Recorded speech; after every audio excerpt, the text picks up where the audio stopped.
خبر شامل کرتے ہیں پاکستان آئی نیوز کے مہر لیاقت علی کی اس رپورٹ سے۔ گجرانوالہ کے گاؤں گاگےوالی نظام پور بٹراوالی میں سکریپ کی بنی ہوئی فیکٹری تیزابی دھواں اگلنے لگی۔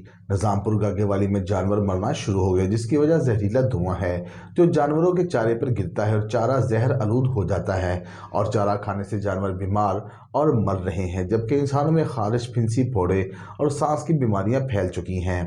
گاگےوالی کے ساتھ جو فیکٹری ایریا بنا ہوا ہے اس میں 4 کنال میں ایک فیکٹری بنی ہوئی ہے جو روز رات کو زہریلا دھواں چھوڑ دیتی ہے، جس سے جانوروں کا چارہ اور گھاس خراب ہو رہی ہے اور جانور بیمار ہو کر مر رہے ہیں۔ گاگےوالی نظام پور میں رہنے والوں سے اپیل ہے کہ اس بات پر غور ورنہ جیسا حال مافی والا کا ہوا ہے، وہاں لوگ نقل مکانی کے لیے مکان فروخت کرنا چاہتے ہیں مگر کوئی خریدار نہیں مل رہا۔ گاگےوالی نظام پور کا زیر زمین پانی تو پہلے ہی خراب ہو چکا ہے، اب دھواں بھی خراب ہو رہی ہے۔ گجرانوالہ کی ضلع انتظامیہ اور محکمہ ماحولیات سے اپیل ہے کہ اس بات کا نوٹس لیتے ہوئے فیکٹری کو بند کیا جائے۔